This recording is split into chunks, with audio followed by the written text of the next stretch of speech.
Hello, my name is Jessie Reek, and I am the Executive Director of NPC Friends and Family, the Scholarship Foundation here at Northland Pioneer College. I'm excited today to walk you through our new application. It's on the AwardSpring platform, and I'm going to show you today how you can submit an application for a scholarship. So you can start right here at NPC Friends and Family on our website, npc.edu/ffscholarships, and it's got all the information right at the top of this website about how to apply. You can also go directly to the scholarship application platform if you enter npc.awardspring.com, and that will take you directly into the platform. But for now, we're going to take a look at the information provided here. First step is to make sure you have an NPC account and your logon credentials. We use the same login credentials for AwardSpring. It's single sign-on as you do for all your other NPC access. So if you're already an NPC student, you have that and your account is already created. If you are new to NPC, then the first step is to apply to NPC. It takes a couple days to process, but then you'll have your login credentials and be ready to apply for scholarships. Second step here is to gather your materials. You're going to need your FAFSA submission summary. So you're going to need to apply for federal aid, the free application for federal student aid, and provide your submission summary. Even if you don't think you're eligible for student aid, we just need to see that you have applied and started that process. You're going to get your submission summary and have that ready to upload on the application. You're also going to need your unofficial transcripts, either from your high school if you're new to NPC, or from NPC, and there's some information here about how to access those. And then you are potentially going to need up to 2 references. For recommendation letters, now with AwardSpring, all you need is the name and email address of the person that's going to be writing those letters for you. You don't need to collect the letter from them. You'll enter their information in the system, and the system will request that. So you don't need to upload their letters, just have their name and email address and their permission to use them as a reference. Right a little lower on this screen, we have this click here for FAQs and Q&A, so it's got some more details about what you might need there. Once you've got that ready, you can apply for scholarships, and you're going to click right here on this scholarship application to take you to the login page. When you click that to log in, or go directly to npc.awardspring.com, right here, you're going to be able to sign in with your school account. So when you click there, it's going to take you to that familiar single sign-on page, and you are going to use your stu.npc.edu email address and your long password to log in to AwardSpring. Once you've logged in, this is the dashboard that you are going to see. And you can see right from the beginning, it's telling you, welcome, you are ready to apply. So you can click here to apply, you can click here to apply, or if you click over here on the left-hand side, this application tab will also take you to apply. The scholarship tab lists our scholarships that we have available during this cycle, and for the fall cycle, we have over 40 scholarships that are available.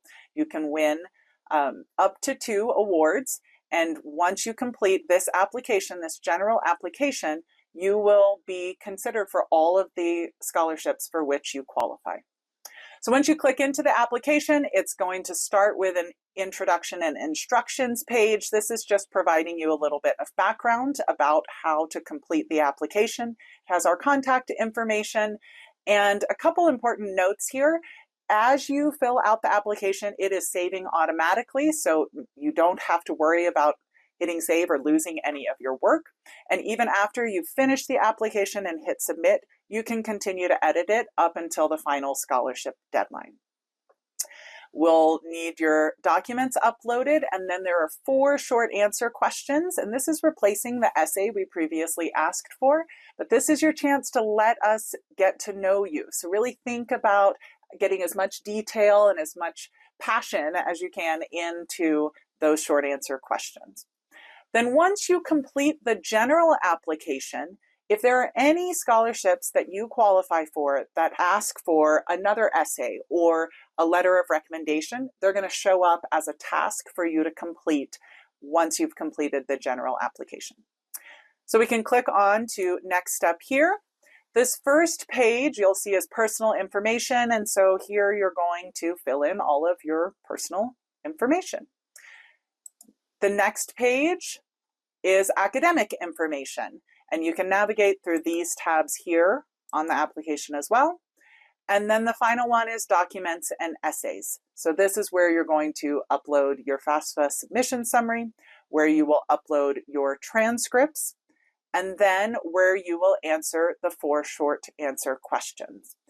So each one has a minimum and a maximum word count. You'll see that AI detection is enabled. We want to hear from you, not from ChatGPT. And you're going to provide as much detail as you can to answer these 4 questions. And once those are all completed, this submit application button will turn gold and you can click to submit your application. Once you have completed your general application, when you come back to your dashboard, it's going to show you your application was submitted. And over here, if there are any additional requirements for scholarships you may be eligible for, they're going to show up as tasks to complete. You'll click here to apply and provide any additional information you need to complete the application for those specific scholarships. If you have an additional requirement that you need a recommendation letter, you're going to see this form here. So please use the form below to submit your recommendation request. You're going to enter your recipient's first name, your recipient's last name, this is your recommender, and their email address. And then we have a little draft template here of a message to them requesting that recommendation. You can edit it and personalize it as you see fit. And then you can hit this send request button here. Do be sure that you have asked your recommender previous to this, before sending them this message, to get permission for them to write a letter for you. And make sure that you give them plenty of time. We suggest that you do it at least 2 weeks before the final deadline. This is our new system. Once you've completed those, it's going to send you email reminders. If you need to email us, please still email us directly at npcff@npc.edu, or you can call me at 928-532-6145. Thank you again for your attention and for your interest in our scholarships. NPC Friends and Family is here to support your education however we can, and we're excited to receive your application and use our new system here to make it an easier process for you. Thanks.